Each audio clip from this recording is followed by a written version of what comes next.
Stacy says, awesome.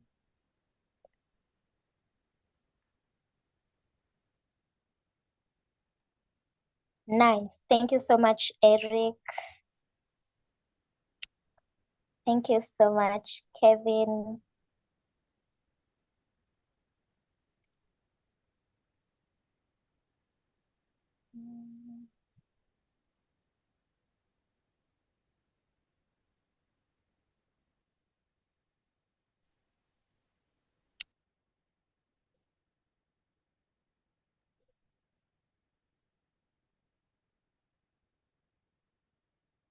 Okay, so let me know if you can see my screen.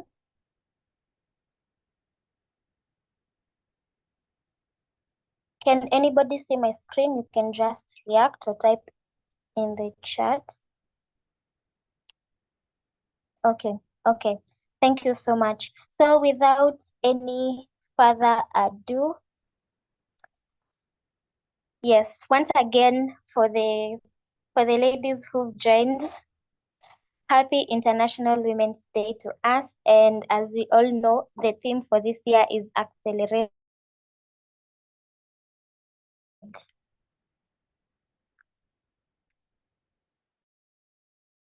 I'll be your host. Rachel is supposed to be here. I don't know if she's joined yet, but yeah, I'll be your host. My name is Shiri Bare, for those who do not know me. And here is a little, yes, Rachel is here. So Rachel and I will be the hosts for this session, and we're excited for this. So a little bit about AWS User Group AI ML Kenya. It's a community of cloud enthusiasts, machine learning practitioners, data scientists, and AI innovators who meet to explore and discuss possibilities of AWS technologies in AI and machine learning. It was launched this year in February 2025, and so far so good. You're excited because we've grown. We are 372 members. Some reactions for that. The community is growing in, less than 2 months. Reactions, are people reacting? Let me confirm. Yes.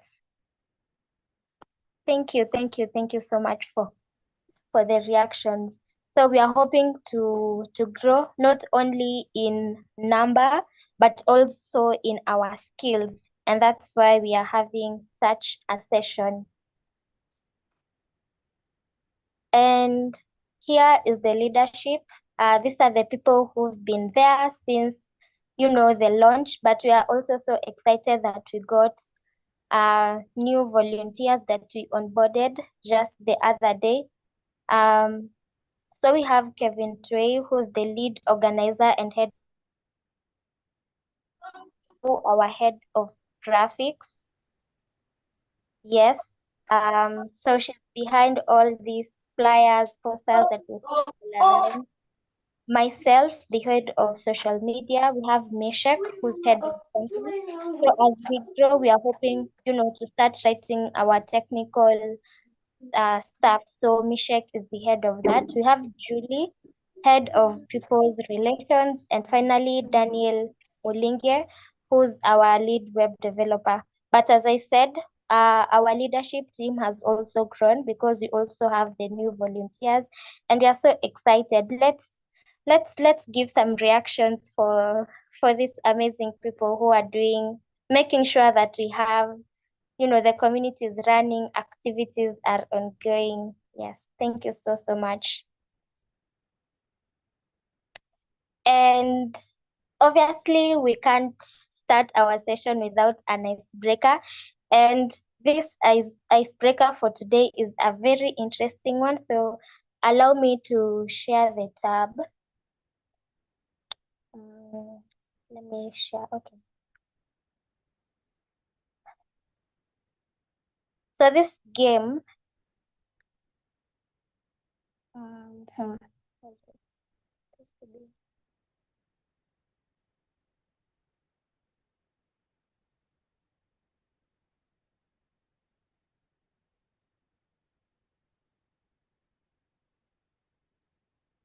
Yes.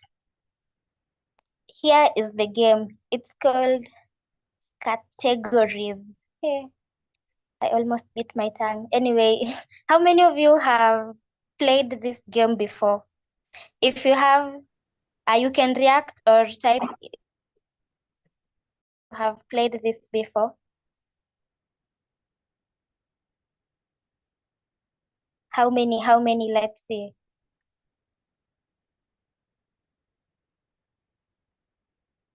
Okay, I can't see any reactions. Anyway, explain. So for this letter P, and on this middle side, we have number 1 to number 11. So it has a set of questions. It can either be a question or a statement, but you're going to answer it using a word that's starting with letter P. Are we together? And the total time that we have is 120 seconds. So those are 2 minutes. Are we together? Reactions if you're together. Don't want to leave anybody behind. Okay. Yes. Thank you. So we can give it a try and then hopefully we will get it as we go by.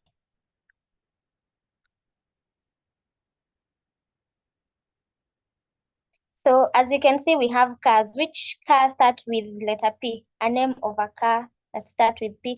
Now this one you can unmute. Weekend activities.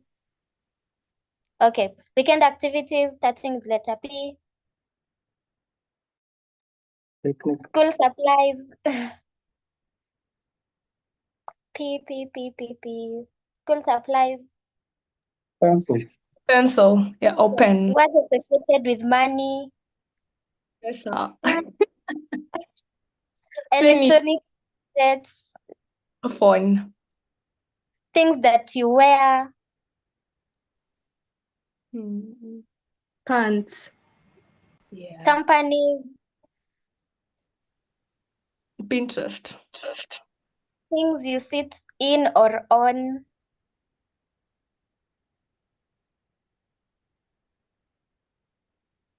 Okay, leisure activities. Painting. Things you get tickets for. Tattoos.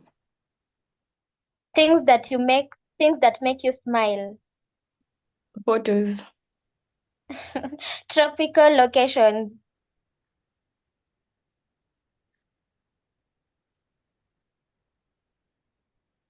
30 seconds to go. We hadn't answered. Things you sit in or on.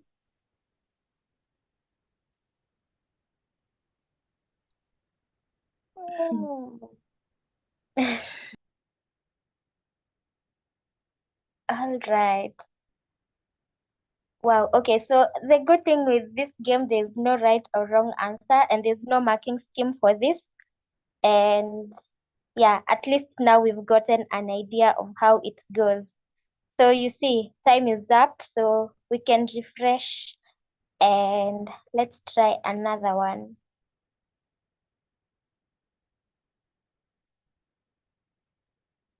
Awesome. So this one starts with letter F. Please unmute your microphones. We need to win this one. We need to answer this as fast as we could. Let's try and see how much we can.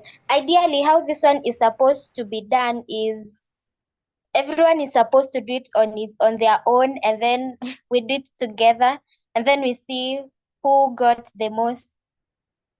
Yeah, and then we do what? Yes, we award. But because we are also trying to learn, let's try this together. Sports. Football. What's associated with winter? Frost. Pardon? Frost. Okay, items in a catalog. Wow, ethnic foods.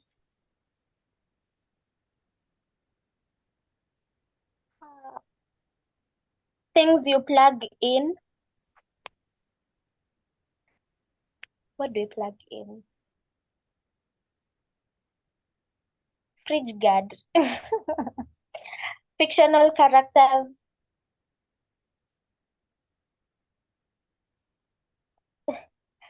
Fiona. Guys. Awards stroke ceremonies.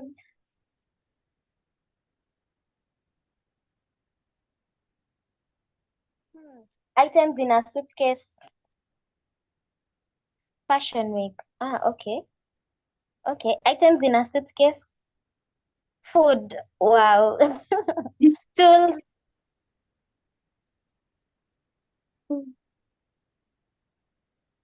Desserts. Flash drive. Wow. Okay. Desserts.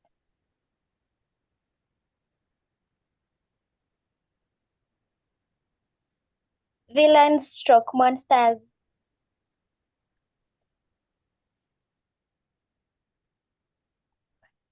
Words associated with exercise.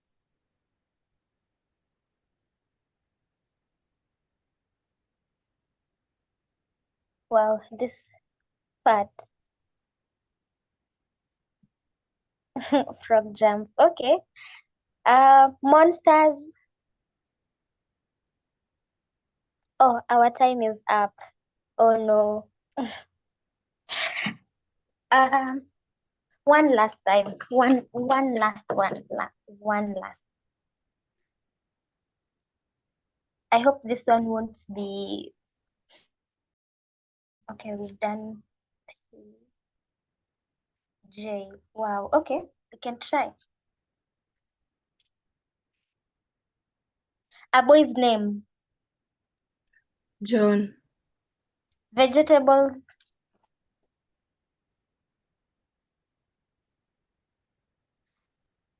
Okay. Things in a park.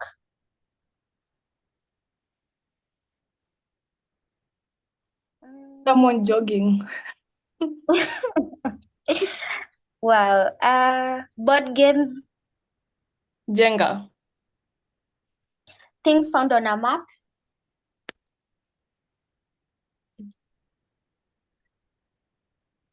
Reasons to call 911.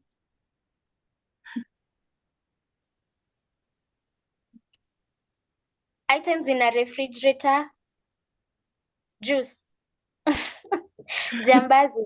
Nice. Things that are around. What's around? Jesus. Wow. Ways to kill time.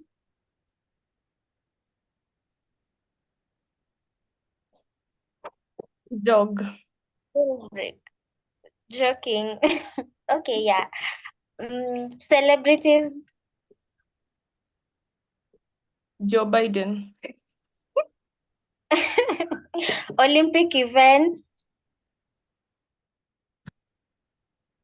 Long jump. It's supposed to start with J.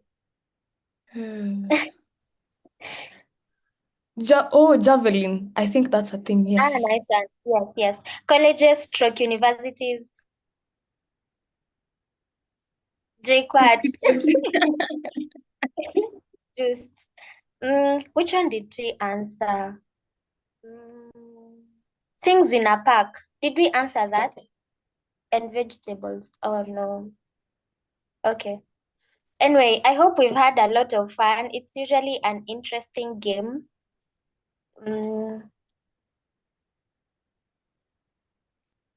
yeah, if you had fun, you can react. Yes, can react.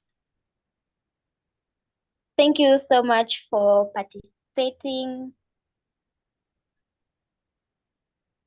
Let me just continue with my sharing as we invite our speaker so that we get started with today's topic.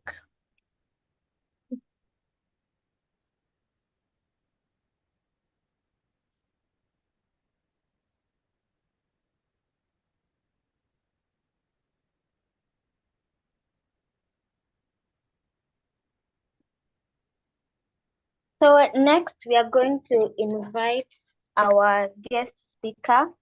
The topic for today is owning your seat at the table, women driving AI innovations. So I hope you're excited. If you're excited, please, some reactions. I love seeing reactions. Some reactions, if you're excited, like drop mine as well. Yes. So because of time, I'll just allow her to introduce herself and tell us more about herself as she gets started. Yes, so I won't read her bio, but she's going to tell us who she is and, get us started. I hope we'll have an enjoyable session. Stacy, the floor is yours. You're welcome.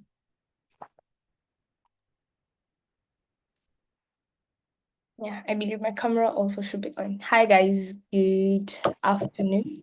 It's already evening actually, so good evening. I trust everyone is doing fantastic. I am doing well myself.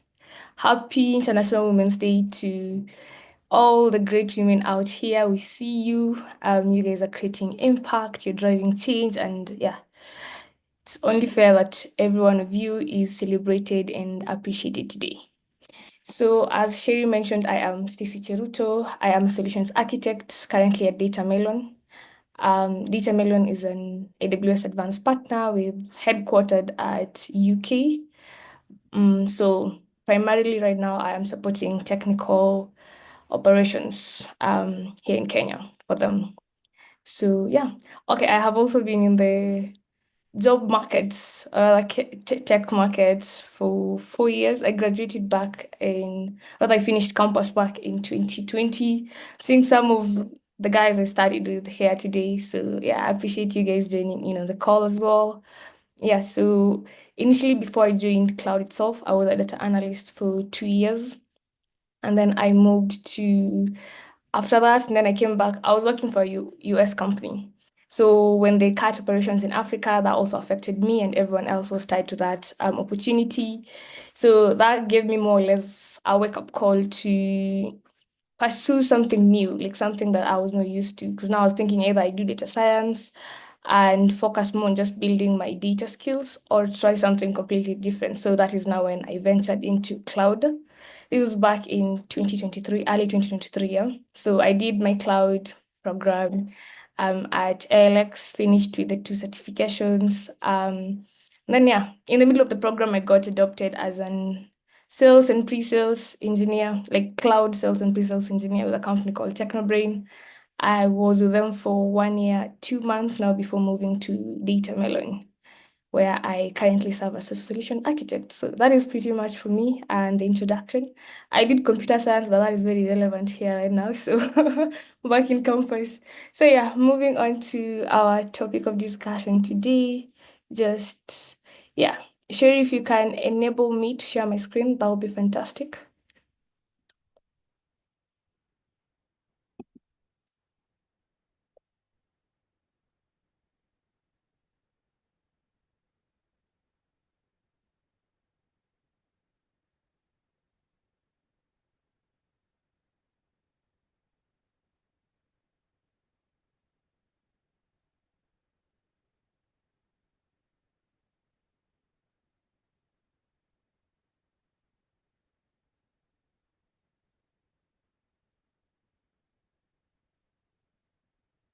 One second. I need to allow me sharing from. Uh-huh. I don't know if. Okay. Weird. Trying to configure the settings. Just give me 1 second, please. It's very. Okay. Just 1 second. Okay, 1 minute. To be quite practical.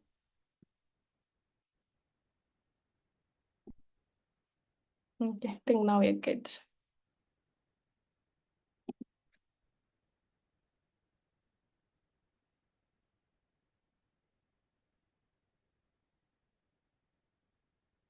I need to go back to that screen.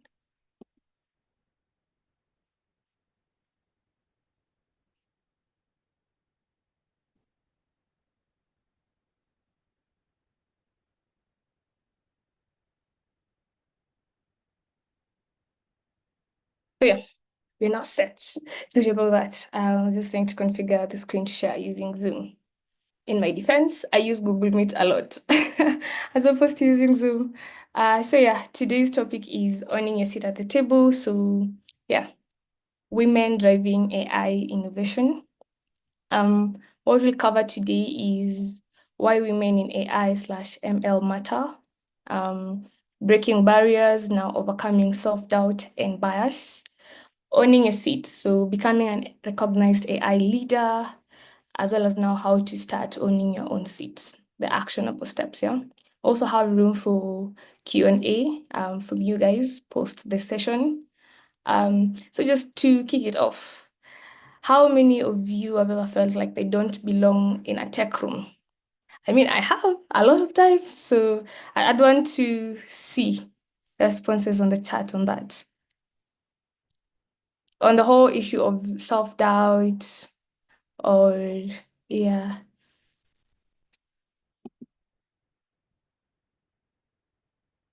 Yeah, imposter syndrome as well. Yes, yes, yes. Any other yourself? Yes, yes. I think everyone has been through this one way or another. Like it's never always like you'll overcome it. Exactly, like the same way to as mentioned. It's not like you'll overcome it fully. They will always come, but now the actions that you take when now you start experiencing that feeling is now what counts. Yeah. Or even like how you're experiencing it at that particular moment in time. So my screen has evaded me again. Okay. Okay, we are back to good view. Okay, yeah. So move to next. So we're going to cover AI/ML landscape today. So first of all, we'll cover the rise of AI and its impact across industries. So AI is revolutionizing rather industries through automation, generative AI, and data-driven analytics. Yeah. So companies are aggressively integrating AI to stay competitive. I'll say this for a fact. I mentioned I work at Data Million. Their main focus is on AI. So their focus is on AI, data, and cloud. So we are driving like a lot of adoption in regards now to companies getting to plug into AI. Like how now can AI help them like achieve more business value, or even help them focus more on driving sales and less on doing the repetitive manual task. So it's certain for a fact that AI is taking over. And even if it has not taken over yet where you're working at the moment, it will eventually, it's inevitable. It will eventually come to pass one or another. So yeah, NVIDIA, they hit a 3.3 trillion market cap back in June 2024, becoming the world's largest company, yeah? So AI adoption is driving economic shifts and reshaping job markets right now. So the current gender gap in AI at the moment. So this is now where we come with why women matter in AI/ML. Yeah. So women remain significantly underrepresented both in AI and ML. Okay, Kevin, sure. Proceed. Oh, you're looking at a different slide. Yeah, we are still on the agenda. That's what I wanted to share with you. We're still on the agenda. Aha. Can you see it right now? Are you guys on AI/ML landscape? Not really. We are still No, on we the are agenda not screen. And the Lord Father of Abraham. Let me share my screen again. I don't know what's happening. We'll forgive you for not knowing how to use. Ah,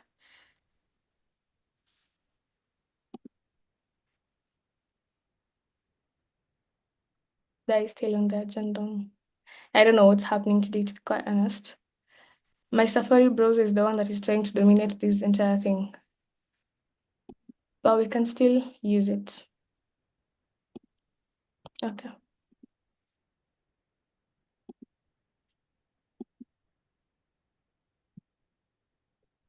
Can you see where I'm at now? AI/ML landscape today. not yet. We're still at the agenda. I think you might decide to share your whole screen. Maybe when you click the share and you get to the dialogue. So nothing is moving right now. I'm switching between screens. Nothing is moving like between the I slides. think when you click share, you decide to share your Chrome browser, which is where you are. I don't know. This must be Chrome if I'm not wrong. Okay. Let me just share my entire screen.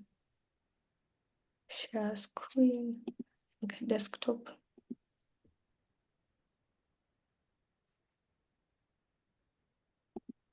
Has anything changed now? Could be. I have shared my entire desktop screen. Yeah, maybe now we can minimize the one that skips speaker notes, then you can be able to get to your screen. Yeah, now see that. Okay, yeah, I see. I think that is why I wanted to use Chrome, because I could use speaker notes while using it. But it's okay. We can just stick to this one, yeah? Okay. Can you see what I'm seeing? Yeah. Can you see AI/ML landscape? Yeah. Yes. Awesome. Now I think now we're on the same page. Fantastic. So I won't leave here. Let me just minimize this as a whole. So yeah, I was under the current gender gap in AI. Women remain significantly underrepresented in both AI/ML, now machine learning. Lack of diversity means biased AI models at the end of the day, and exclusionary technology as well. Yeah. So diverse teams means better innovation as well as financial performance. So excluding women during the entire process, it ends up limiting the AI potential and shows slow, equitable progress. Now the next thing we're going to cover is breaking barriers and overcoming self-doubt and bias. This is still overall, just overall. I can't even say under women. I mean, as much as today we're celebrating women, and also the topic is tailored to them, but I think this is for everybody, like how well we can break barriers and overcome self-doubt and bias as well. So number one is on recognizing and challenging implicit biases. So yes, something exists, yes, but what is the truth around it? Yeah, ask questions, develop a mindset of curiosity. Don't always just settle for the face value of things. Always aspire to know what is beyond whatever is being stated. Yeah, that is now the whole bit of challenging implicit biases. Number two is building confidence through mentorship and celebrating achievements.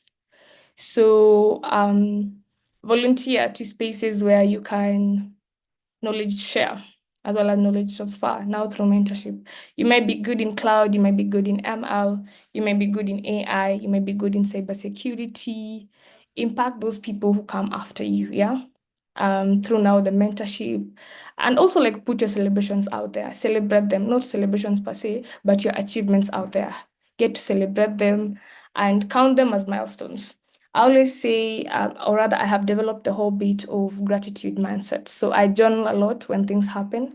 But then again, there are days when you feel like you're just in a black hole that keeps on just consuming you. And those small wins that you accumulated along the way, when you look back, okay, when you don't try them and just look back, they won't necessarily like just manifest themselves to you at that time. Because at that time, mostly you're always fixated on what is happening in that particular situation. Like, why are you in that state?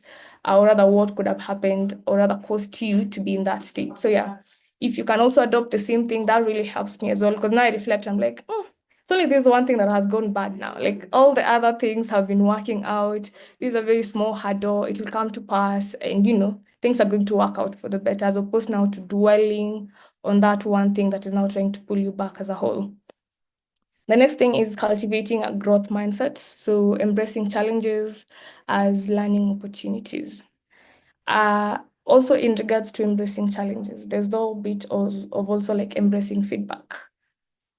Half the time would want to be right. Myself as well, yeah. But also like even with work you're doing, always ask for feedback, know how well you performed, what you can work on. That helps you like better yourself. The same thing with now embracing challenges. Yes, something you might not have done something in a very long time, or rather ever in your entire existence, but it does not mean that you're not capable of doing it. I think the one place that allows me to challenge myself so much is the gym. So I get to work out every morning. And I remember last week, my trainer was like, no, do this workout. I was like, oh, I'm tiny, I've never tried it before, things like that. And she's like, no, I know you can do it. And then I was just there questioning. I'm like, no, you don't know my strength. I weigh this and this. Eventually, I ended up trying it. I was like, you know what, let me give it a try because she's insisting and she knows she can't just like tell me to do something that I cannot be able to do. So on trying it, it actually worked out. I was like, okay, fantastic. So I could be able to do this. So that is actually how I even approach work. I might have not have tried anything, or rather, whatever I'm being asked to do ever my entire life. But I approach it with like so much curiosity. I'm like, okay, so how could I solve this? And there's a lot of like I don't know if this happens to me, but dopamine level just increasing or rather going high when you've solved something that you felt like, wow, this is about to take me out. Like that whole moment of just celebrating and being like, I did that. I was the one who did that. The other bit is finding strength in supportive communities. I would say, for example, this one here, I'm led by Kevin Tuwei. Just be part of a community, contribute, also like ask for help. We always say no man is an island. Also, closed mouths don't get fed. So make a point of speaking up and also like empower people around you and help where you can, offer your help. So yeah, we're now moving to recognizing and combating these biases that come up. So the bias problem in now AI/ML. I did three. There are more to it. They're just not like three. They're like more than three, yeah. So yeah, number one for this context is gender bias on facial recognition. Now with systems identifying women, especially of color. Of color is us now. Everyone on this call, yeah. As seen in MIT's gender shade study. This one I didn't mention, but the whole race bias as well. I think we've all noticed that when you prompt, I don't know if that has changed for even ChatGPT, but now when you prompt and tell them, give me a picture of a child in Africa, they will just show someone who is in, the desert, like life has done a number on that kid. Like they won't give you like the correct representation of now the children back in Kenya. There's the whole bias attached to whatever is being shown. This is actually informed by the data they use to train these specific models. There's also like AI hiring tools, the bias around it. So with now algorithms that favor male candidates due to historical bias on hiring data. We've known for a very long time. Tech has been a male-dominated field, not even tech only, STEM, so science, technology, engineering, and mathematics. It's been for a very long time, even before women took over this space, it was dominated by like men a lot in workplace, in studies as well, like people doing the different courses. Like you'd go to back in campus. I was in fourth year, 2020. Yeah, our class had I think 80 people, and we were only 7 girls in the entire class, like in the entire computer science class. Now you can imagine like that bias still is dragged on. And if the same bias is transferred to all these, like the AI models that are being trained, the AI model will give you results. It is as good as the data you trained it with. So if the data is biased, the results also are going to be biased. Now also with the healthcare disparities, AI model trained on male-centric data, leading to misdiagnosis on women's health as a whole. So what are the strategies that we can put in place to mitigate these biases? We can use inclusive data collection. So we just like don't, it's actually also perspective of the data itself. So just don't only bias your data to, because now you think your solution will solve one problem, or rather just not having exhaustive done exhaustive research on a particular subject that you're trying now to build models around, yeah. So be very inclusive with your data collection, do extensive research on it so that at the end of the solution, at the end of the day, the solution you've created is more informed and equal as well, like has inclusivity on it as well. There's the whole bit of transparency and accountability. There's also bias audits and fairness metrics. There's the diverse AI development teams. So not just having all male teams. Again, this is also where perspective comes into play. Because there's a way, say for instance, Kevin, I'm going to use you a lot today. There's a way Kevin will look at something and, give us his perspective on how he perceives that subject, yeah? And then I'm given the same topic, and then I'll have a different perspective. So we need to merge all these diverse perspectives and then now tune them to this one model so that at the end of the day, when it's giving results, it's merged like way or rather whole lot more perspectives to it. So the role of diverse testing groups, women-led research and testing helps to identify and address gender disparities in AI because they can now easily pick up and just say, no, we have not been represented here. There's a gap here as well. There's also the bit of inclusive testing, ensures AI-driven solutions work equitably for all users, preventing real-world harm. There's also bridging the gender gap in AI innovation. That in turn fosters responsible, fair, and ethical AI development. So yeah, we've covered why women matter in AI/ML and, the bias around it. Now we come to the next topic, owning our own seats, or rather owning your own seats. So becoming a recognized AI leader. So here I just created like a roadmap towards it. So number one, how to comment as Cheruto Stacy. Number one, pursue advanced education and certifications. So yeah, don't just always settle for the information you have. Always be thirsty of information, do researches, do the certifications. There are certifications around cloud, there are certifications around AI as well. If you're more focused on security, you might even do like maybe security specialty, the certification on it. If you're more in tune with AI, you can do the AI practitioner. You can do a machine learning engineer as well.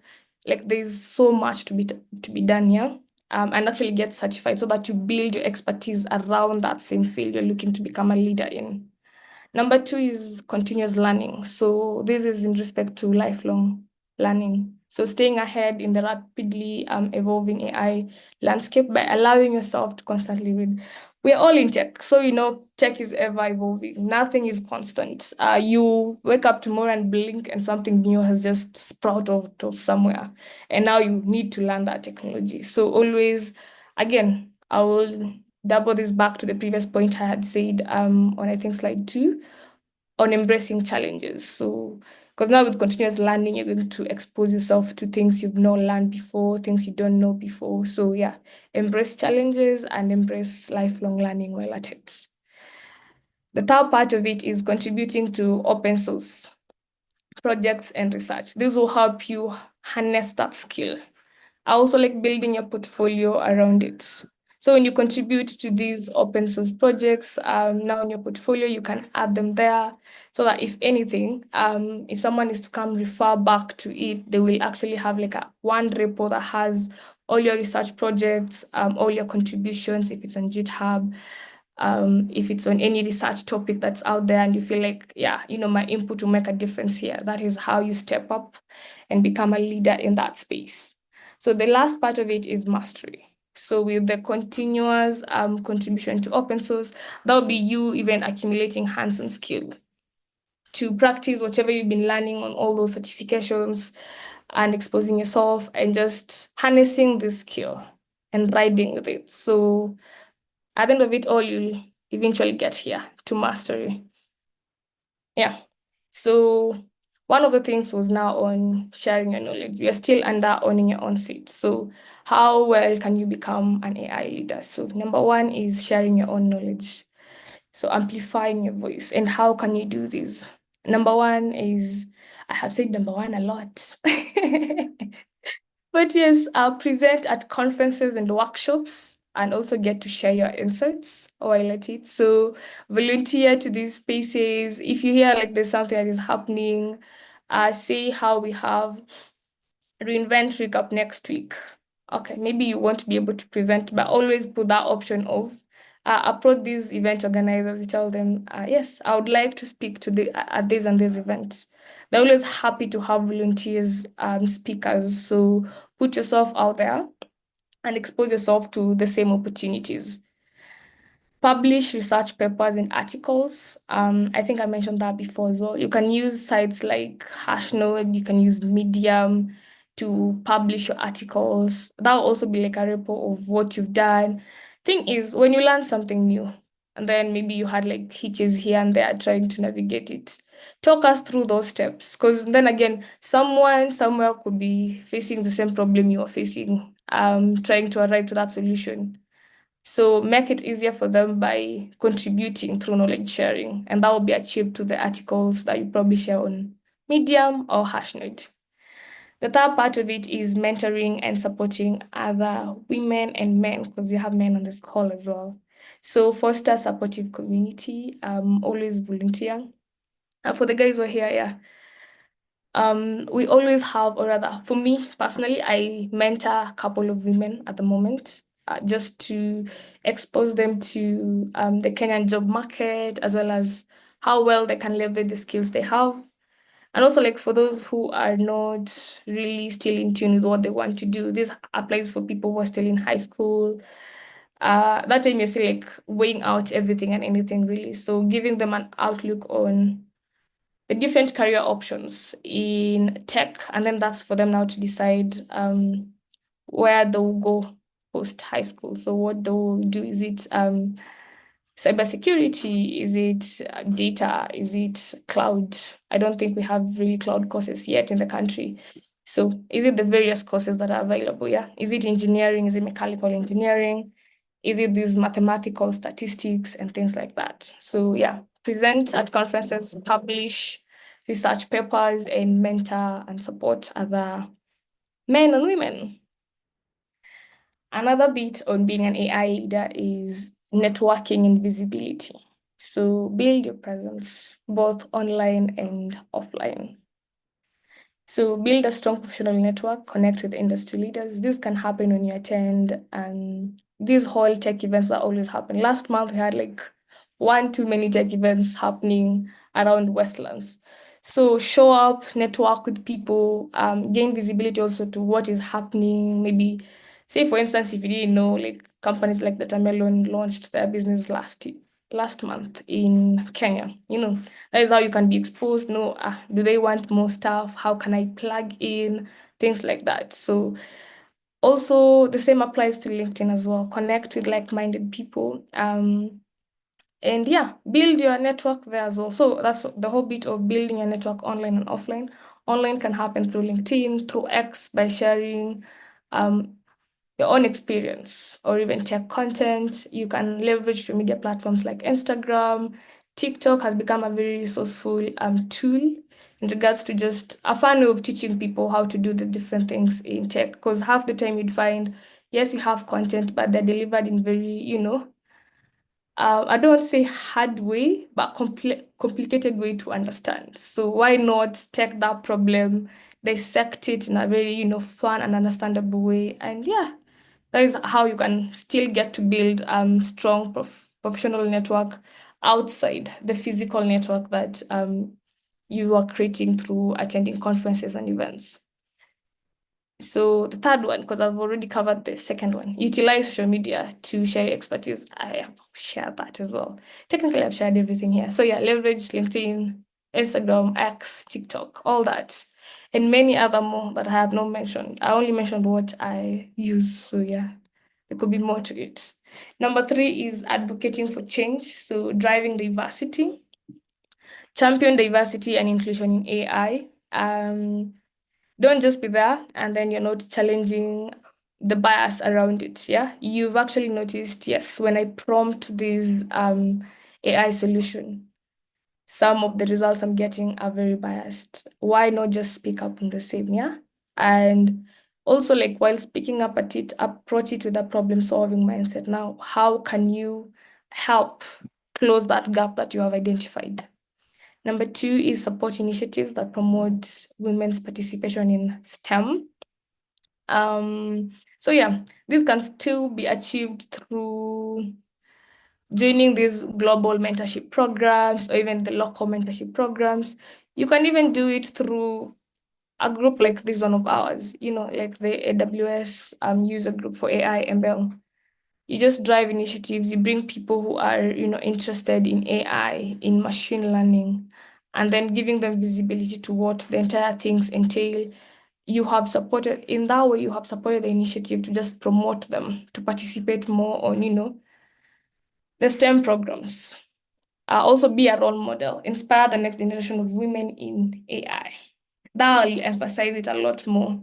They really like I think people always like reach out to you, and if they do not even, if you feel someone is struggling and or maybe you've seen a gap that you can solve using your own skills, always be happy to volunteer and help that person out. Also for you yourself, if you feel like, yeah, I might need a mentor to help me achieve these and these goals, always be free to approach the person that you're looking to for them to be your mentor. And yes, work towards that goal you're looking to achieve. So yeah, the last bit of it. So how to start owning your seats. Actionable steps to it. Number one, identify your strengths and passion. What are you good at? What are you passionate about? When you wake up, what makes you like, I want to do this? Like, does your job do that for you? Or what exactly does that for you? Then now narrow it down from there. After now identifying your strengths and passions, now capitalize on it. Build up on the same. Number two is set clear, achievable goals. So using the SMART principle, I think we all have been exposed to the SMART goal setting, yeah? Specific, measurable, realistic, attainable, and time bound as well. So don't just set goals. And also like break the goals down into manageable goals, or rather like to small goals. Okay, you might be probably say you want to achieve this and this and this by the end of the year. But now what are the actionable steps that will get you there? So break them down like that so that it doesn't look like this whole big mountain that you need to do it once. Not really. Now you'll be like crossing it out as you clear out all these steps as you continue to progress. Number three is seek out opportunities for leadership and growth. Volunteer. I had Sherry mentioning about they're looking for volunteers and stuff like that. Yes, volunteer in such initiatives, in such group settings. There are many of them. You also like find some companies themselves just attached to how is it called? Mentoring people and empowering people in the specific STEM fields. So yeah, as you seek out those opportunities for leadership, it does not have to be paying you like at all, at all, at all. But how well can you pass on whatever you've learned to the next person, and in turn they'll pass it on to the next person. And there's the whole beauty of something sticking after you've told, like you've passed it on. There's you reading about it, and then there's you teaching someone, and then as a result, or rather in the process, it also like sticks with you like way long more than just now you maybe reading, staying with all information and not like sharing it really much or at all. That's going to have a different outcome as opposed to you passing on what you've learned. And then, yeah, embrace risks and step outside your comfort zone. I think I could not emphasize this much. This is now the main thing. Just embrace them as they come, embrace risk, embrace challenges. Don't always be in your comfort zone at all. If you feel like, maybe you've become too comfortable for way too long, start questioning things. Like, why is this like too smooth like this? Always expose yourself to environments that allow you to grow. So that in turn is like challenging environments. Take up new challenges, allow yourself to learn new things, learn new skills. The last thing is build a strong support system around you. So this could come in form of community. I like communities so much, yeah. I have a community of peers that I graduated with from ALX. We graduated like early last year, but we're still very in tune, very, very, very together in regards to supporting each other. You'd find they're plugging you to opportunities via the same networking circle. They would want to maybe check in, check on your goals. They'll help you with also mock interviews when you are looking to do maybe a technical assessment with some company, things like that. So yeah, build a strong support system and always like reach out. Again, no man is an island. So yeah, that's pretty much it. So now I'm done. I'm opening the floor for Q&A. I know I've said so much, but yeah, over to the audience.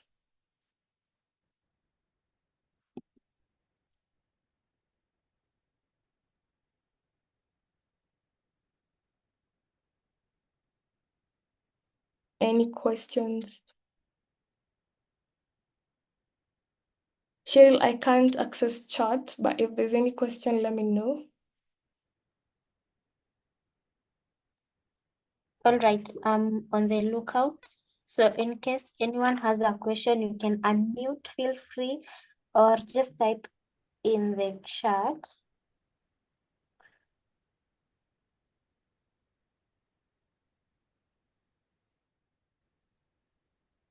Yeah, if there's none as well, we can. There's no question around bias, self-doubt, maybe imposter syndrome, maybe what you've learned. Okay, Kevin, sure, proceed. Sorry, I'll not do my video today. I actually told Sherry I'll take a backseat on today's session since it was like kind of women in tech session. I even wanted to not do a question myself, but I definitely have to take one for the team because there cannot be no question. And so I was just kind of looking at the place of men as Oh, male allies to support more and more women, especially in AI ML, because you already know the foundations of AI ML is like things like math, statistics, and all yeah. these that really hit women the wrong way and pulls them off track. You ask someone, "Oh, you want to do this?" Then you ask them, "What did you get in math?" They don't want to answer that question. So how do you support, especially from all the levels, back from maybe even high school, all the way to campus, then to post-campus? What is the role of men in supporting these aspects? Because personally usually tell people I'd be happy when this thing around affirmative action and then women in this and that could be like done and over with. Then we can now focus on transformative solutions or something of that sort. I know it cannot end. And sometimes even be told, Kevin, you need to come up with an initiative about women in tech. That's where the money is. But that should not be the case. Actually, the money should be on in transformative impact, SDGs and all these different kind of things. I know it's a loaded kind of a question, but what is the role of men? Especially I'm asking on behalf of all the men who also have also joined this call. What can they do to support this initiative? A really, really good question. Yeah, the role of men to support this initiative, like women empowerment as a whole. Um, I think to come mostly on delivery, just number one thing that is coming on my hand and is helping them like have a mindset shift. Yeah. Because the same way you've mentioned, if you ask someone what do you get in maths in high school, they're like, or even in high school telling them how is maths, how are you performing in the different subjects? You always just hear, yeah, maths is very hard. Like there's already like a mindset attached to it. I have a sibling who is in Form 4 right now. And I remember even in primary, I was even asking her, how are you doing in math? She's like, that thing is very hard. Like there's also already like a fixated mentality in our mindset that yeah, that thing is a boy's thing. Like if you do it as a woman, you won't get it right, or maybe it's too hard, like you can't comprehend, which is not really the case. I think yeah, there's a lot of how is it called? I'm trying to see how the name is not coming. She could explain it. But yes, I will still explain it some more. So I just say like maybe push more on driving also awareness and helping them, like with even changing mindset, is showing them that the things they are perceiving to be hard, they're not so hard. Yeah. Like say you come to me and now mostly they say like coding is very difficult even before you start coding. Like I remember when I joined the computer science, they're like, yeah, coding is very hard. So you'd even find we've left it to men. You're just like, no, I won't do it. I will do something that does not involve coding and things like that. So I think even for us women is allowing ourselves to be challenged, yeah, like taking up challenges, trying new things that we've not done before in respect to all these things, because we cannot be empowered and we're not like ready to take change and take a step towards the empowerment. Yeah, because women have been empowered for a very long hot minute now, like every other time, the same way even Kevin has mentioned, like he's been told that is where the money is, like now on women empowerment.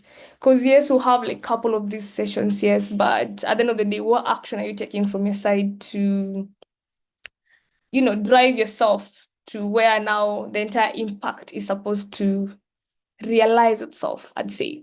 So now for men, yeah, also offer to be mentors. Um, I used to have a male mentor. And I remember I could go and tell him, I am struggling with it and this, I could complain. I'm just like, maybe this thing is not, for us, because I don't even see a lot of women in this field. And I'm like, no, like, it's just how you're looking at it. And then also, like, actually, the word was stereotype, the one I was looking for. Like, there's already an attached stereotype to how everything should fall in place in society. So both in tech, in what we do in our day-to-day lives, cultural aspect as well. So it's just like redefining, identifying the exist, yeah. And also like now redefining for ourselves. How do we want to approach this? Because yes, men will be there to mentor us, they'll be there to empower us, they'll be there maybe to break down all these things for us to see, we can actually attain and achieve them. But what step are we taking us as women to gear ourselves to that direction that they're trying to lead us to? Now breaking the entire disparity, gender bias, and things like that. Because now we can't be singing, oh, gender bias here and here, and there are no women to represent us in those spaces. Now there's so much you can do, and yeah, taking up spaces and just moving on. I think that has answered you, or you can let me know if Oh, it oh hasn't. yes, oh yes. Actually, you said something and it just hit me like, wow. I am currently mentoring two ladies in a women kind of a for program, and Okay. most of the time is you get that kind of thing. You feel like okay, they can't maybe tell you because they respect you as a mentor, but you tell them to do something, then they kind of find it very hard to do. But you have to tell them next week, you have to present to me what you came up with, and over time you now realize the confidence is building and they can do much more. So definitely agree with you that there's a lot that men can do to radically change the space. Thanks. I can see the questions as have now flooded the chat. Let me allow Sherry to take it over and take you through that. Even before that, I want to add something to what you said. Some of these things that happen with us women, it's subconscious. Like you don't know you're saying no, you don't know you're saying it's hard, like because your brain is already engineered. Like this thing is hard for me. You just like, yes, hard, even without like thinking it through. So yeah, just taking time, introspect, see what you are trying to do before even you make a decision that yeah, this is too hard for me or this is not. Also like allow yourself again to learn. Yeah, Cheryl, over to you, please. Yeah, so we have a couple of questions from the audience. Let me start with this. Grace is asking, does AWS Solution Architect have a specialization like you can specialize in, this is MLO, don't know if I've said it correctly, but yeah, search, or do you do everything in general? Good question. I think yes, you can specialize and just do MLOps. I think that is what you're trying to say. Yeah. It was MLOps. Yes, yes. Now I'd say probably if you work for a company that their main focus is AI, yes, you can eventually specialize now on ML and AI. because now you'll be being like constantly in that environment. They are actively innovating using AI. But now it's case by case with different companies. Because now you'd find some companies, yes, you've gone worked for an AWS partner. Their focus is not AI. Probably you are a solutions architect, yes, but their focus probably is migration or modernization or just something else. So that would be difficult to, you know, try and build up on that ML/AI expertise because whatever you'll be doing on a daily basis, I mean, you can do it on the side, like harness that skill, and then now look for an opportunity that you can actively leverage those AI/ML skills. Man, again, it's case by case. So if you're going to a company that they're always actively innovating, definitely you specializing in ML/AI will really come in handy. Like now with data melon.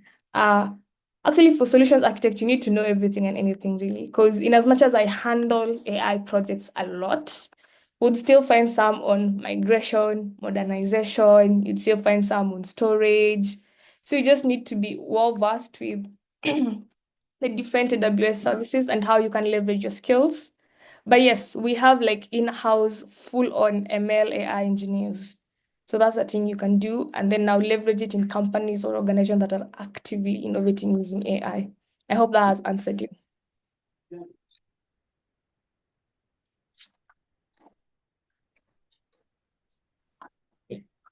You can just Okay. unmute it, so no. Oh, we move on. Grace, is your question fully answered? Oh, yeah. Thank you, Stacy. You're welcome. So the next question is, my screen is freezing. You have discussed bias in many have access to the underlying LLMs. How do you suggest addressing this issue? No, I didn't catch your question.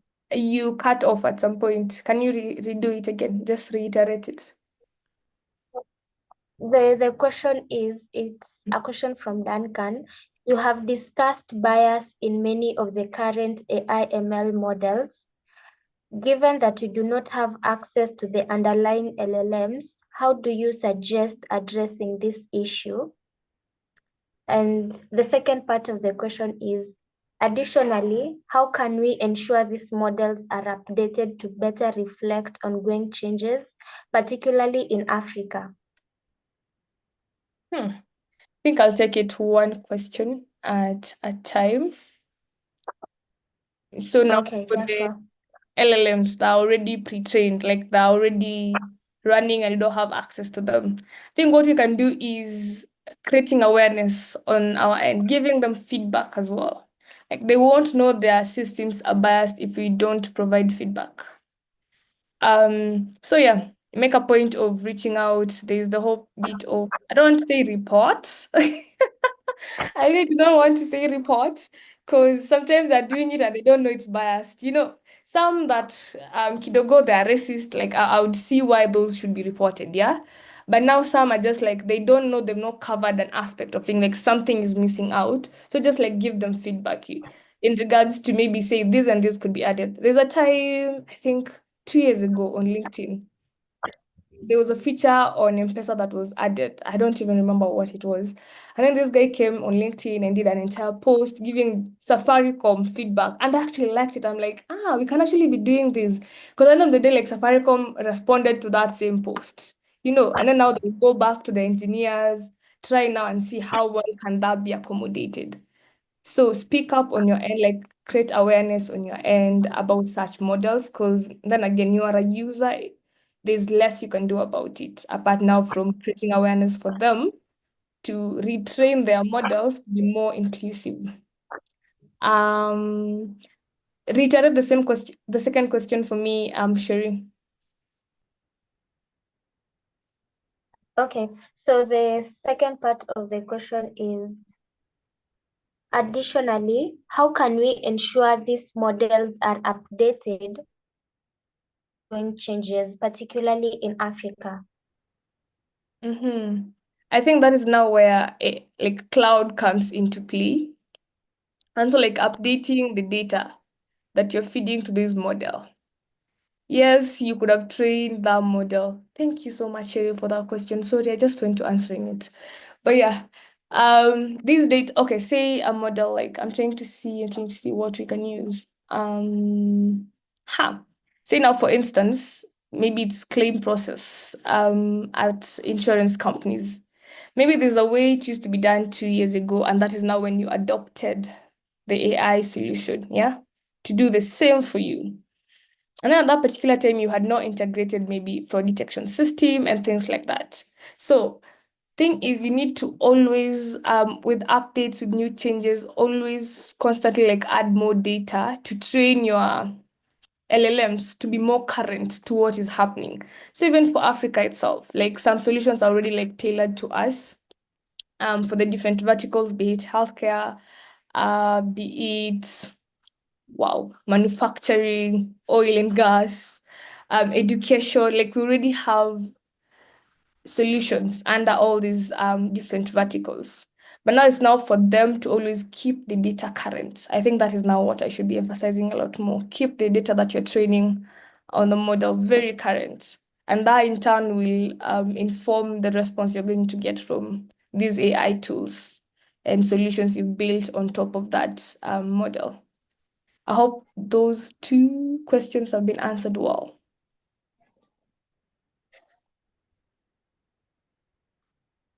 Duncan, has your question been answered? Yes, it has. Thank you. Thank you so much for that. You're welcome. Rachel, are you there? You could move to the next one. Could ask the other questions.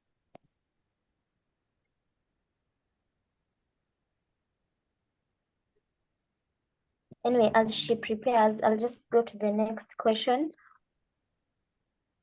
This is from Lillian. She's asking, how do you know the current, seems like she missed something, current path. Okay. How do you know the current path you are undertaking is the right one? Because you can be doing something, and when you get to the middle and things get, you start questioning yourself. How do you go about this? Good. Yeah, good question. Good question, Karen. There is something I had mentioned here initially on identifying your strengths and passion. Yeah. So that will help even narrow down to what you want to do. I had explained initially, like when you wake up in the morning, say Monday to Friday, do you wake up excited? Yes, I'm going to do like, the work that I love so much, or yeah, another day to pay the bills. Yeah. Because if you're waking up without another day to pay the bills, that interest may eventually fade off. Because again, you're not like approaching whatever you're doing like with passion. You're just doing it for, the sake, maybe just get the pay and things like that. So for you to get something long term, just capitalize more on your strengths and passion as well. Do something that you really like, that you'll not get tired of. Like, yeah, that would now will in turn will inform the long-term goal and things like that. Because now for me, I am very passionate about cloud and AI. You see, like every day I wake up, I'm like, yes, I'm going to learn something new about cloud. I'm going to like help solve a client a problem using like an AI solution that we are even yet to figure out before that call. So yeah, what keeps you ticking? What wakes you up in the morning? What are those things you're passionate about? Then I'll build on those. Are you like really, really well with people? How well can you capitalize on that? Are you really good with networking? Networking now on the technical part. How well can you capitalize on that? Like build on that expertise, things like that. I hope that answers your question.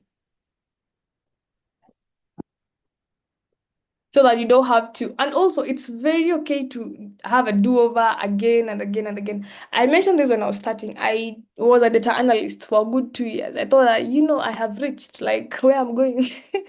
Like, yeah, this is what I'm going to do like for the rest of time. Until now, I tried something new. Like now with cloud, I know there are going to be like new tech coming into play. even beyond AI, because now with this emerging tech, like things are just coming north, left, right, and center. And I'm also happy to try it out. I know the first response to change and new things as human beings, we're mostly like reluctant, hesitant. Like how's it called? We depict resisting as the first trait to anything new being introduced. So be it new tech. Even with companies like now, how we were saying that they're still reluctant to adopting AI, but those eventually have to, yeah? So it's in that same line, in that same line.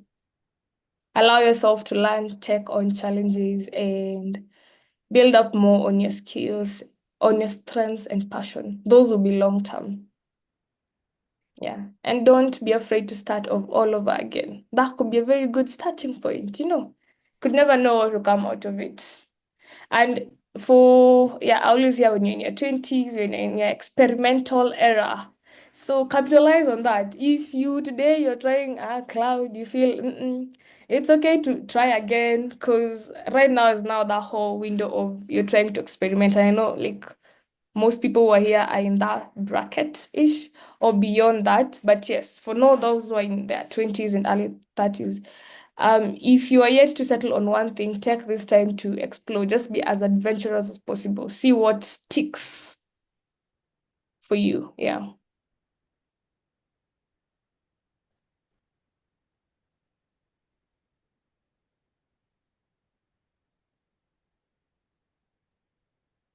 Karen, I don't know if your question was answered. And then Cheryl, you can ask the next question. Thank you very much. Lillian, has your question been answered?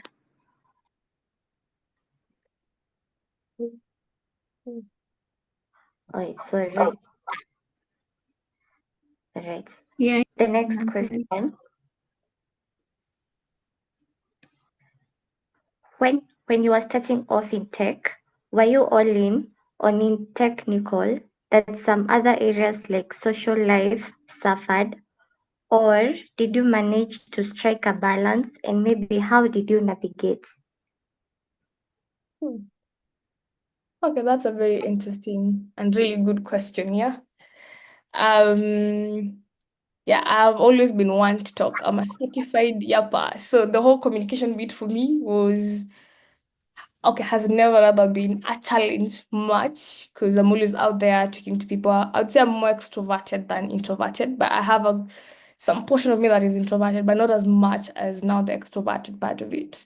So in regards to being more technical and then now coming out here and the whole communication bit, I would say, yeah, okay. I want to not lie today. I don't lie, so I'm trying yeah. So in regards to being technical, when I left school, I was like 30% technical. Like when I left campus, I was not like a technical person really much. I keep on saying back in campus, I used to have time for days that, yeah, for some reason, we were not exposed to such programs that you could continue building yourself while still doing the course. Yeah, during my era or that era, not even my era. I'm starting to sound like I was born in 70s.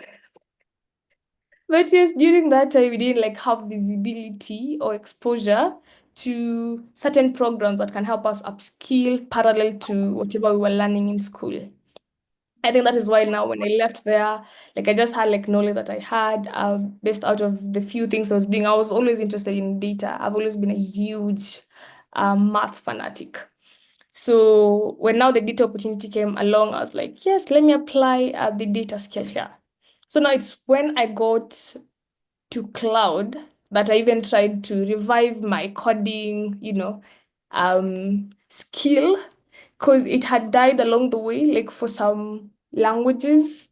Like I could code in Python, but that was pretty much it. And that is what we were using for analysis for the most part.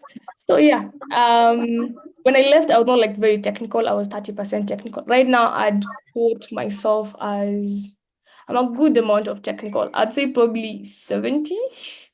I don't know if that is good amount, but also because my role itself, yes, it's technical, but technical around cloud. So that is just the 70 is overall, like every other aspect of tech, cybersecurity, data, cloud, and many others, you know. But now if you just say like cloud, that's a whole different percentage because I am well or rather fully immersed into cloud. So yeah. And sorry, I forgot. Ask me the last question, Sherry. Like the last, there's a one line at the end. Please remind me. Oh, the one-liner in the end, it was Mm. exactly what you've just answered. It was about how do you manage to strike a balance and maybe how did you navigate? Oh yeah, I've said how I navigated mine. Now I was easing in more, like already communication was okay, so I was now easing more in to building my technical expertise and getting good at it. So yeah. All right, thank you very much, Patrick. I hope your question has been answered. Have you been answered? Thank you. Thank you. You're welcome. All right. The next question. As a solution architect, what was your biggest challenge and how did you overcome it? Hmm. Biggest challenge, biggest challenge, biggest challenge. Okay, that's a really, really good question. I'm trying to see now a very massive challenge. And I can't challenge. I think or okay, let me just speak on it. So as an AC, I mentioned so we are the middle person between the engineering team and the salespeople. Because now the salespeople can go get the word out there. Yes, we can do this and this and this and this. And now checking on the feasibility of that particular project or rather what the client wants to do, that is where I come in. So I'd say the biggest challenge has to be there's a migration project I did back in the day. And before that, I had not like migrated like that many servers all together, like from on-prem to cloud. So you see now when you've not done something at all, now you start questioning your own self. I'm just like, yes, this will be the straw that will make them now say, aha, you are not fit for this role, go home, you know? Because I was like, if I blunder, like if anything goes amiss on this particular project, that's it. I'll be showed for the fraudster that I am. This is still on the imposter syndrome, yeah. I think it also came out that time. As you said, like things like imposter syndrome, like they just happen to, yeah, pop up more times than I can actually even count in my end. So I just allowed myself to start. You know, I started like researching. I had like different engagements with the client to just understand the different servers, configuration, things like that. Like just comprehensive, like very, very fully. Because I was also the one doing the business case for the presentation. So everything had to be in tune. And now with working in IT, like not everyone, you won't like have someone who's always just there to cross-check your work and correct your work. By the time you submit your work, it should be like really good, you know. And yeah, I mean, you'll get feedback, you probably have to tweak one thing or two, but it does not necessarily have to be maybe the entire document or whatever you've done, like has to be fully redone. So what I'd say is I did research on it. I looked in the senior guy who was overseeing the senior essay with my findings themselves, what I've done so far. Like I was very proactive in that engagement. I was just like, I know I don't know, but I did not like admit to him. Like I told him, no, he knew for a fact I have not done such a big migration before. But also I like the way he was like, this is how you're going to learn by putting me there to actually do it, you know regardless if I've done it before or not. Because it's like, if you need anything, always ask. So I made this good use of that. Like, yes, I would not like go and ask everything from, yes, let's now start doing it to do. No, no, no, no, no. I did my research, now came back with my findings. Then now there'll be iterations here and there, like very minute ones too. And yes, it actually turned out so well. Like, if you ask you like if you just talk to him and just tell him about like probably that experience as a whole, he's just always like, I like how you take on challenges and yeah, you're always proactive. So just adopt the whole approach of proactivity. Always ask questions before they come and ask you, so how far? How is it going? Do you need help? If you need help, communicate. Me, if I don't know anything, I just like straight up just say I don't know. Because there are people in your team to help you with that. Like you don't have to know everything. So if you don't know something, you can continue working on somewhere like now where you can fully capitalize and utilize the skills. And now for this part that you don't know, that can be assigned to someone whose specification is that particular thing. So yeah, say that is it for the challenging experience and how I overcome it. Yes. Okay, thank you very much. Paul, Joel, has your question been answered? I hope your question has been answered.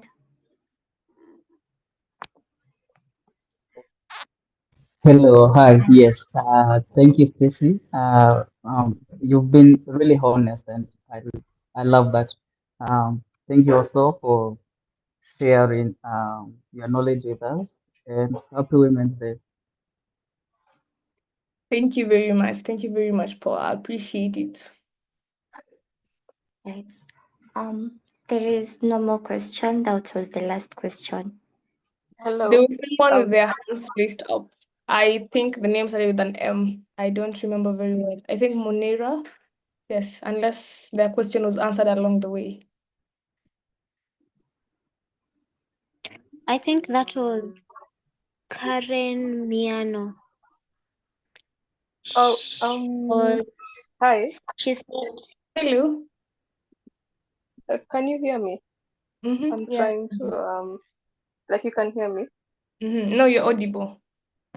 Okay. Well, my question is coming in a bit last minute, but okay, I'll like maybe go back a little bit to maybe Lillian's question where she was asking like how do you know you're actually on the right path, especially like in this age of like AI, because there's always like constant product like shipping into public, like it's more of like a surprise I'm here, or which is like expected, like as humans we must evolve and everything, but there's always that. I think, okay, for me personally actually more of like trained as a um software developer, like backend.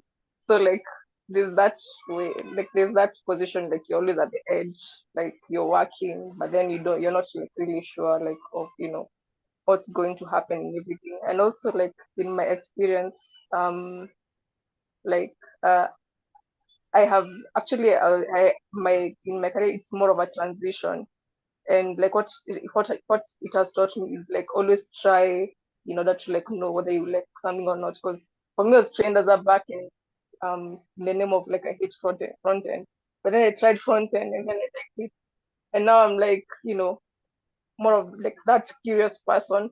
So you see, like there's that um position whereby you feel curious about trying different things. Then like trying things takes time. Then that you're not really sure what works out. So like maybe like what insights can you like provide concerning that, considering now the AI aspects and yeah, and everything. That is a very good question. Trying to see how well I can approach it. Because yes, you like new things are going to emerge. Cloud is going to emerge, AI is going to emerge, something new also will emerge. So I would say like specialize in a niche. Yeah. If it's cybersec, you can expound more to even security in cloud. You can do security on-prem.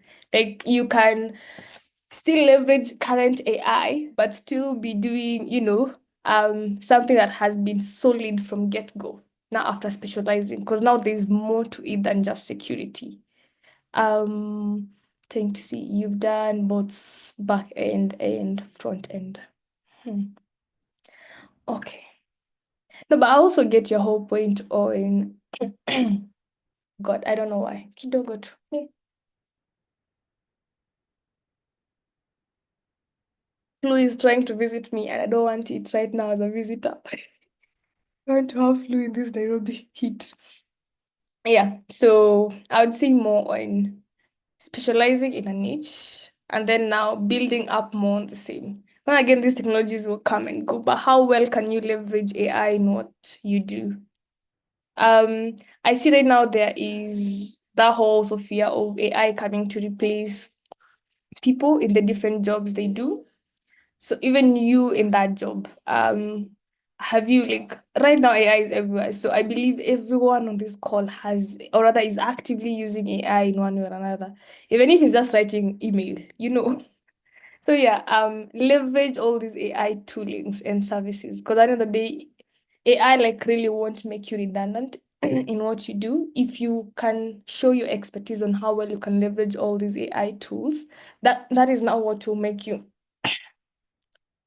have an edge throughout that entire process.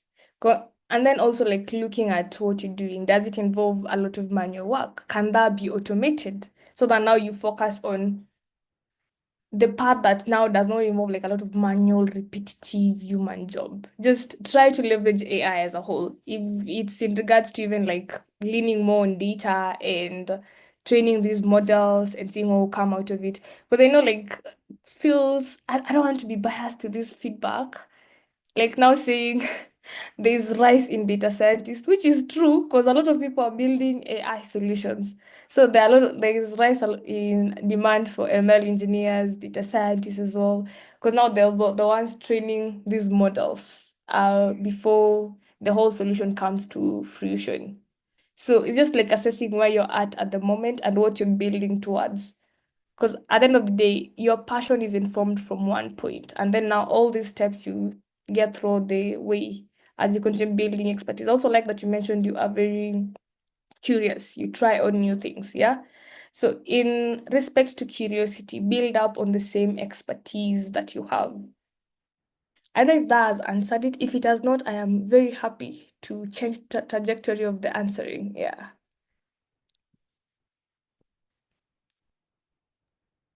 Okay, yeah. What I've gotten is more of like keep that curiosity, but try to always specialize and leverage on like what is actually like presently like in game, right? So yeah, I think you've answered my question. Yeah, so even in regards to like building expertise, that whole leveraging, just build expertise in one thing. Because I think even you've noticed, I don't know, for people who are here and you've gone to interviews, yes, you might go and then you have this whole colorful resume. Maybe you write, yes, cloud, security, AI, I don't know what. But then again, you've just like studied them on face value level. Like you've not like really gone in depth to understand the nitty-gritties about how you can solve problems using all these, maybe cyber sex skills, front end skills, like software engineering skills and things like that. So make a whole point of, oh, and in that case, okay, personally, I have gone to an interview. I was like, I am good in data. Now, after the contract with the US ended, or rather when they cut the operations here in Kenya early 2023. So I tried doing an interview here in Kenya with some entity. And then that time they were like, yes, you are good in data. Actually, yeah. They told me, yes, you're good in data, and also you've done this and this and this. Man, again, they even told me like, yes, also you've done computer science, but it's like you've done everything and nothing at the same time. But then again, you can reflect when learning in school. You are exposed to literally everything. Now it's that okay. The entire exposing is for you to spark an interest in, yes, I want to do this. Yes, I want to, try and learn more about this. I see if I can build up an expertise around it. So yes, you can be knowing everything, but also nothing if you're not like building up expertise on the different things you're doing. So focus more on just being really good at what you do. That is what will give you an edge. I'd say that for a fact. And also with the new tech, integrate it to your work. If it's already there, yeah, make your life easier. With AI, just try to make your life easier. Do focus your energy in now solving all these other problems that can't be, automated yet. And now for these small things that could be automated, leverage AI. That is what it's there for. You could be spending 2 hours doing something that you could just run a prompt and it could return to you results almost immediately. So yeah, that's pretty much it on that.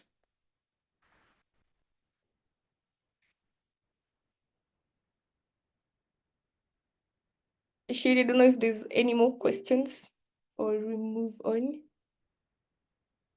No, there are no more questions. Yeah, I think that was the last question. Yeah. So the call to action for this entire webinar, is joining the movement. So join the movement in shaping AI, whether it be with you challenging the bias, with you offering your input, with you creating inclusivity in the trained models. And so like creating awareness on biased solutions that are already out here in the market. So I'd say we stand at a pivotal moment. AI revolution is unfolding, and the trajectory will define our future for sure. And women are not just participants in the story. We are also its indispensable authors, architects, and ethical guardians. So our unique perspective, initiative, problem solving, and unwavering commitment to responsible AI are not just merely beneficials, they're essentials in building a future where AI serves all of humanity. So equity isn't just a moral imperative, it's the catalyst for true innovation, unlocking untapped potential, and ensuring AI reflects our shared value always. Yeah, so let's work together with a sense of urgency. What I always say is when you're experimenting, adopt the whole thing of urgency. So fail quickly so that, you start again, you start all over again. So let's work together with that same sense of urgency and collective responsibility in creating a future where AI is as diverse, dynamic, and equitable as the world it serves. So a future where women lead in the way of AI innovation, as well as innovation overly, and ensuring that everyone has a seat at the table and voice in shaping up our shared technological destiny. So that will be all for me. Happy Women's Day to every other lady who's here and every other woman who's here creating change and driving impact. Thank you very much. You can follow me on LinkedIn, Stacey Cheruto there on there as well. That will be my time for today.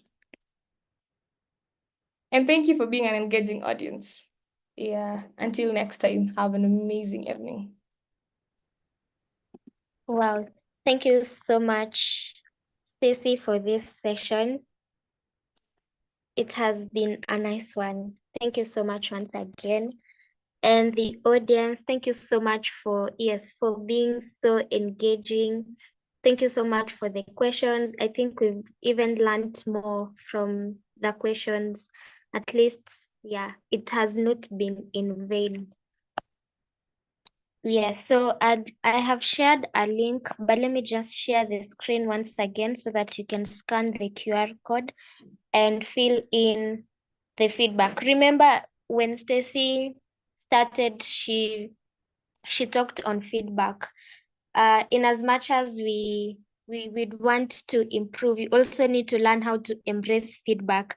So even as a community, we really value the feedback we get from the community members so that we know how to make these sessions better. So for anyone who may have missed the link, let me share the QR code so that you can scan. Oh my God, what is not happening as well?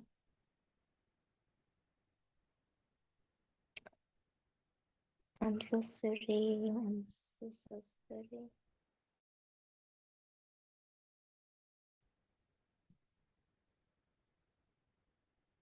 Yes, so here is the QR code for the feedback form. Actually, there are only 3 questions, so they'll take less than a minute or just 2 minutes to fill in. Kindly can take the next 1.5 minutes to fill in.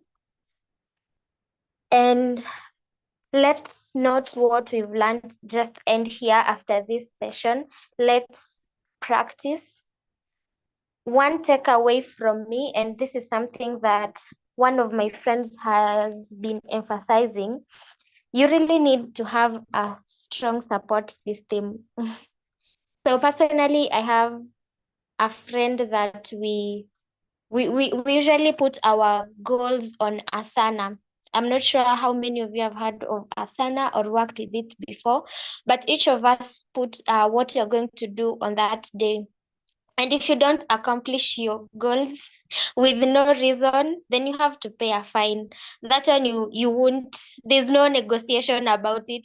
Why didn't you finish your task? So you just have to pay a fine for it. So I'd also like to challenge you. That's what Stacy told us, that we need to break our tasks so that we can know how to manage them. And you can try that with your friends as well.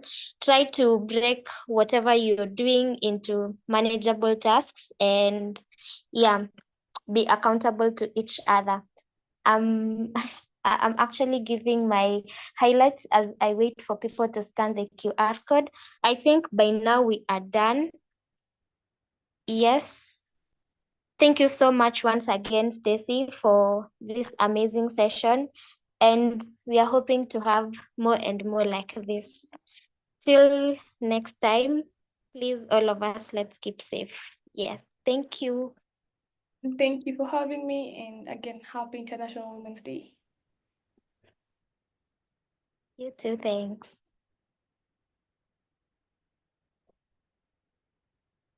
Oh, yes. Today's session is over. Bye.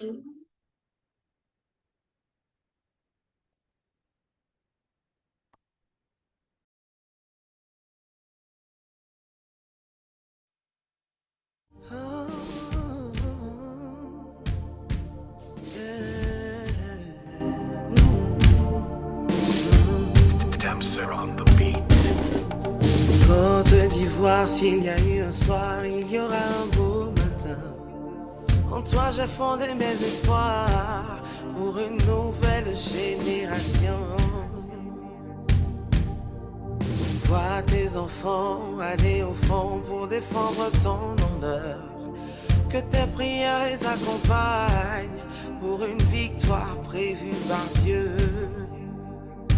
De toi sortiront des guerriers. Oh, I've forgotten to say, if we meet next week, I'll be at reInvent Recap at KCA University. I forgot to tell Sherry to share that as an announcement. So for those who are going to be there physically, let's meet there. Let's meet and come here. Come, I'll be sharing my experience on how it was in Las Vegas.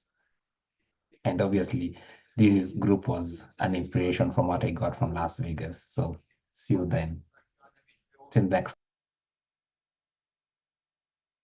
Une élite du Dieu vivant, établie par sa base, pour un avenir ensoleillé. Je crois en toi. Thank you, Stacy, and thank you, Rachel, for holding it down. That was an amazing one. For the congratulations. De toi sortiront des guerriers. Une élite du Dieu vivant, établie par sa base.